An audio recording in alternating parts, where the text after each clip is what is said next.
Y a tan solo una semana de que empiece el Mundial tenemos cortado el acceso y en plena calle de Madero tenemos muchas tiendas de campaña, son principalmente maestros que están luchando por tener unas mejores condiciones. ¿Cómo hablas de las líneas con ese olor a Barranca del Muerto? Estamos en uno de los cruces más transitados del planeta, estamos en el barrio de Santa Úrsula, a tan solo unos metros del Estadio Azteca. Calles aledañas al estadio siguen con las reformas. Muy pocos lugares en el planeta tienen tanta historia como este lugar. La verdad sí imponen bastante.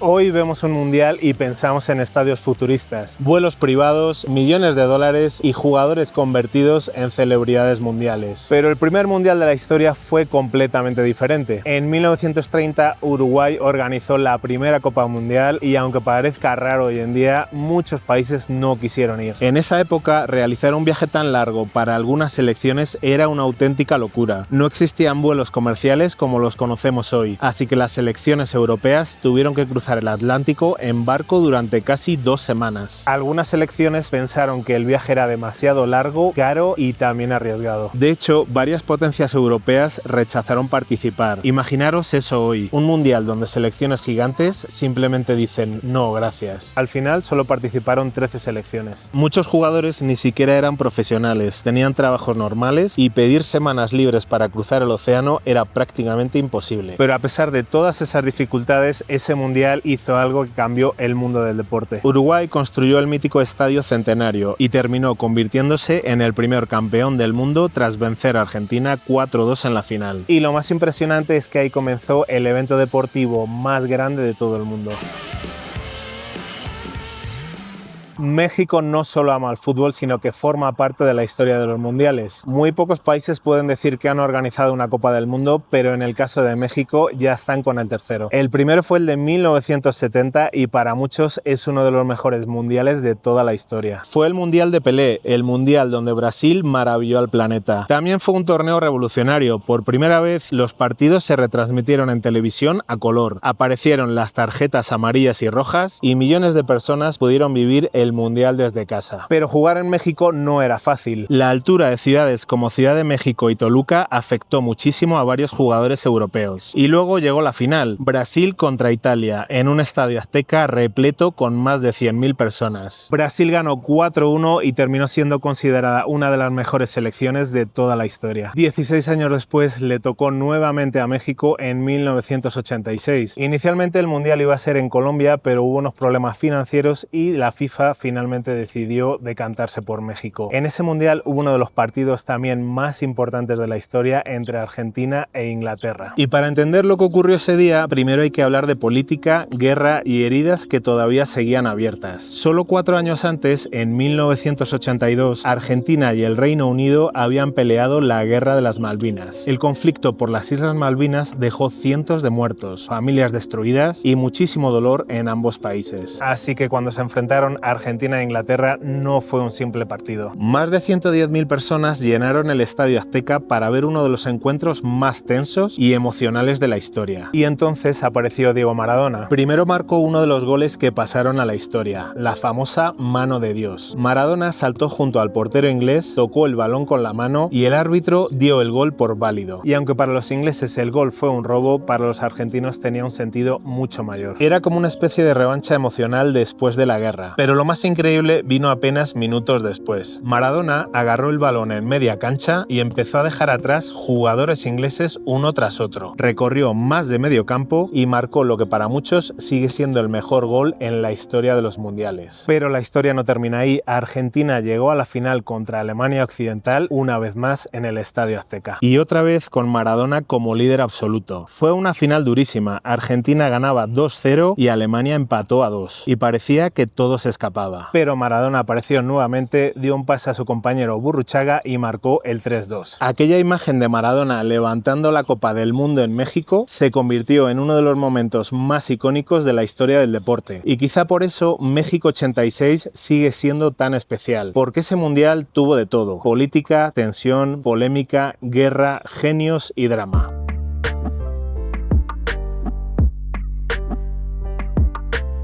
Y es así como llegamos a 2026, donde México está organizando el nuevo mundial junto a Estados Unidos y Canadá. En el torneo más grande de la historia habrá 48 selecciones, 104 partidos y millones de aficionados. Ciudad de México, Guadalajara y Monterrey serán las capitales mexicanas. Y el Azteca volverá a hacer historia porque será el primer estadio del planeta en albergar 3 inauguraciones de un mundial. Pero el mundial no solo trae fútbol, también trae dinero, inversión y turismo. Y también problemas. Tráfico, rentas más caras, gentrificación, presión sobre la ciudad, porque organizar el evento más grande del planeta también trae algunos problemas. Estamos en el Paseo de Reforma y hasta el 31 de mayo vamos a poder ver las estampas de algunos de los mejores jugadores de la historia. Como podéis ver, justo detrás mía tengo a Leo Messi, que fue campeón del mundo en el anterior mundial, y es curioso como un poquito más adelante ponen a Cristiano Ronaldo. ¿Será este el año de Cristiano? Vamos a ver.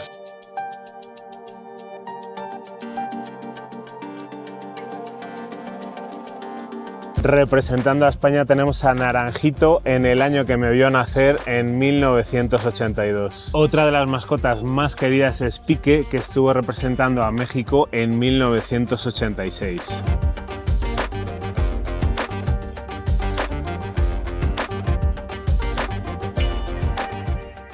Y vamos un poquito para atrás, en anteriores mundiales tenemos a Mbappé, James Rodríguez, que fue también estrella absoluta. Cómo no olvidar a Andrés Iniesta, que dio el mundial a España en 2010. Un poquito más adelante tenemos a Francesco Totti, leyenda absoluta de Italia. Y uno de mis jugadores favoritos, tengo debilidad, Ronaldo Nazario Lima. También tenemos a Zinedine Zidane, otro de mis jugadores favoritos, Romario, Lothar Matthaus, otra leyenda absoluta, Diego Armando Maradona, Marco Tardelli del año 1982 y otra leyenda absoluta de México, Hugo Sánchez. Recuerdo tener unos 6 años e ir con mi padre al Estadio Santiago Bernabéu. Me tocó verle allá y la verdad tengo muy bonitos recuerdos de esa época. Siguiendo un poquito, después de Hugo Sánchez tenemos a Franz Beckenbauer y el primero en la lista, siendo del año 1970, tenemos a el Rey Pelé.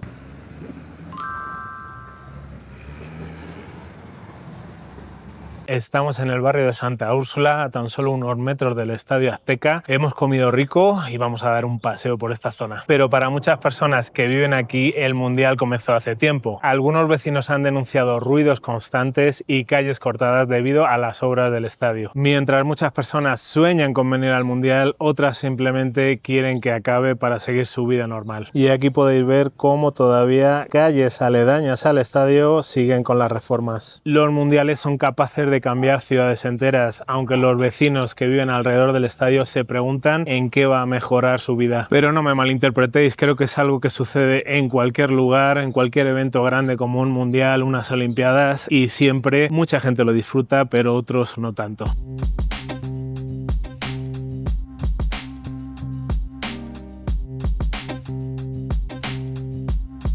Estamos justo enfrente de la puerta que dará acceso al parking y por lo que dicen algunos aficionados todavía faltan bastantes cosas por terminar. La pregunta es, ¿lo lograrán? Algunos dicen que las obras comenzaron demasiado tarde y eso ha creado mucha tensión.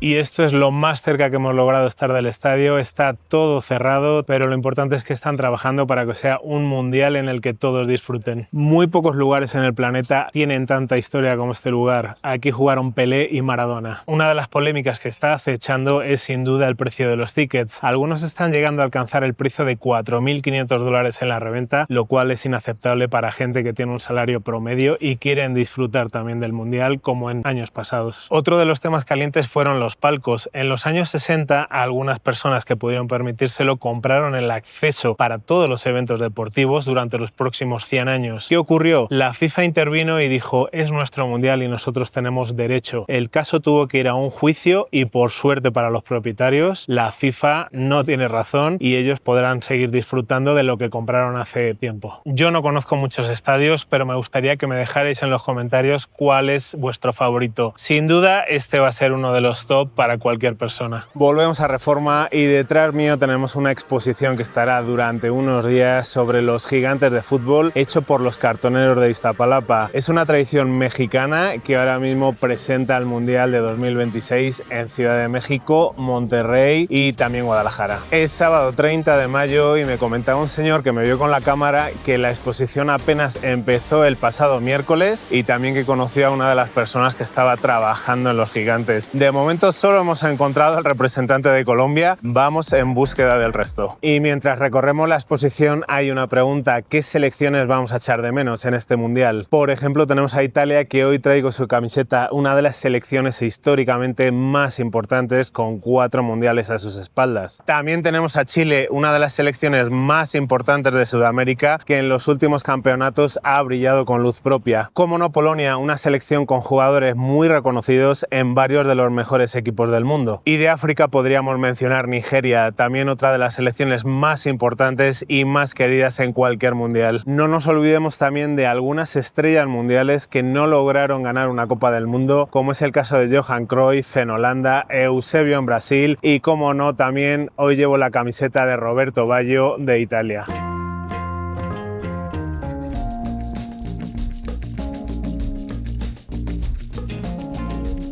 Y frente a mí tenemos al representante de México. La verdad sí imponen bastante, miden aproximadamente unos 4 metros y se ven muy bien. Según las apuestas hay varias selecciones favoritas, pero la pregunta es: ¿conseguirá una que no lo es tanto ganar el Mundial? Como por ejemplo aquí tenemos Japón. Marruecos ha estado jugando muy bien últimamente. ¿Cuál creéis vosotros que puede ser la sorpresa de este año? Y frente a mí el representante de España, muy cerca de México, que está justo allí. Y os digo algo, amigos, hace poco hubo una polémica con una política que visitó México y ella no representa para nada el sentimiento que tenemos los españoles hacia México.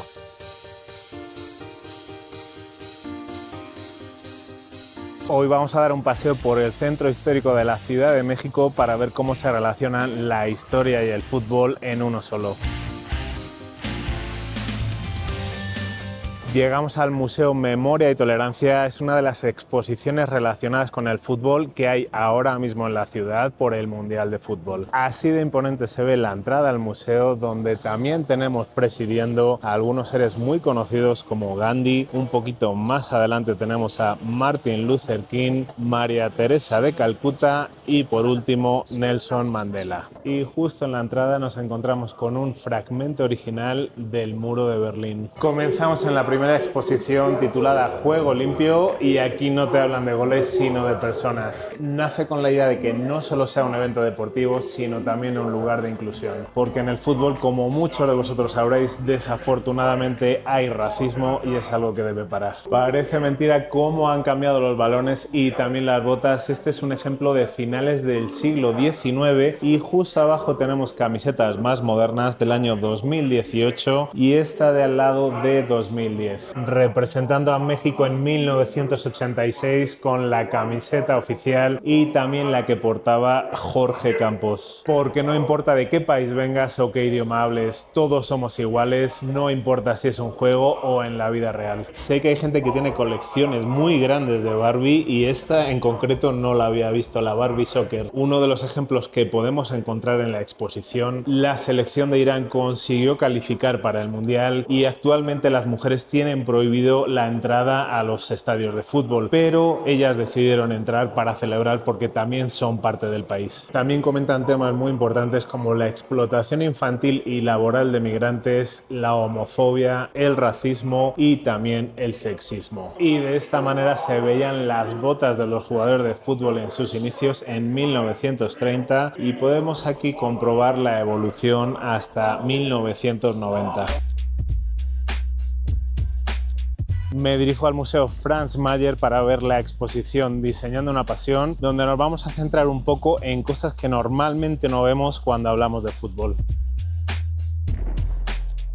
Y ante nosotros la réplica del trofeo de la Copa del Mundo firmada por un tal Diego que portaba el número 10. Creo que todos sabemos quién es. El trofeo Jules Rimet, del cual hemos hablado un poquito antes en este vídeo. Esta exposición tiene más de 250 piezas que cuentan la historia desde 1930 hasta el Mundial actual. Porque al final los mundiales no se tratan únicamente de fútbol, sino también de camisetas, estadios, logos de cada selección y mucho más. Para que os hagáis una idea de cómo ha progresado todo este tema, tenemos la camiseta de Brasil del año 1949 y las botas que portaban los jugadores en 1955. Frente a nosotros algunas de las estampillas o sellos de Brasil en el año 1950. En los primeros mundiales se usaron balones producidos localmente similares a estos y están hechos de cuero y cosidos a mano. Cada época tiene su estilo y según van pasando las décadas se nota muy diferente. También podemos encontrar a alguno de los asientos del mítico Estadio Azteca.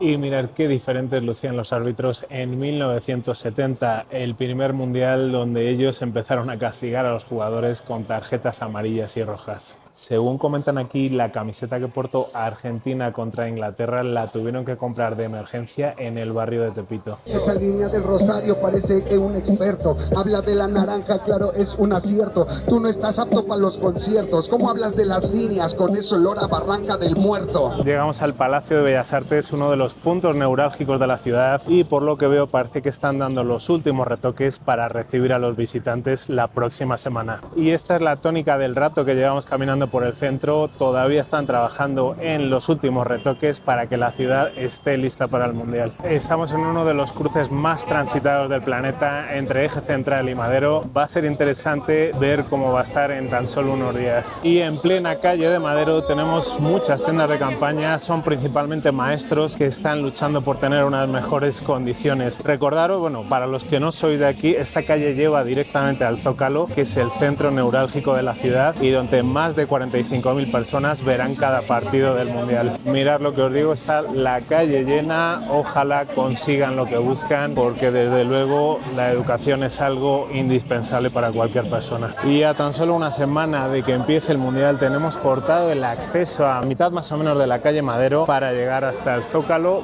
No se va a alcanzar a ver, pero como a 2 cuadras más llegamos a la plaza central de la ciudad. Estaba hablando con una maestra que está acampada aquí y me comentaba que desde el 2007 hubo ciertos cambios, que es, digamos, donde le da derecho ya pues a su pensión y a una serie de derechos para la vejez, y que básicamente pues ha habido bastantes cambios negativos y es por lo que están luchando ahora mismo para ver si pueden volver a tenerlos. Esto es lo máximo que vamos a poder acercarnos. Llevo ya varias manzanas caminando y está todo cerrado. He estado hablando con otra maestra y me comenta lo mismo. Esperemos que vaya bien, porque sí les han quitado las pensiones y a partir de ahora el sistema actual requiere que ellas y ellos por sus propios medios vayan ahorrando para su jubilación. Y desde el centro de la Ciudad de México, a tan solo una semana para que comience el Mundial, vamos a dar por cerrado este vídeo. La ciudad está preparada, lo veremos en unos días. Mientras tanto, espero que a los maestros vaya bien y todo salga como ellos deseen. Vamos a grabar otro segundo vídeo sobre el Mundial, pero ya lo voy a subir un poquito al final para ir viendo cómo ha ido estas semanas. Y nada, nos vemos la próxima semana en otra aventura. ¿Por qué le dices zorrillo a la mota, bastardo? Si tú también en Hidalgo te la pasabas fumando, sentadito, tranquilito, con un toque en la mano. Le gritaban zorrillo por las porras a su lado.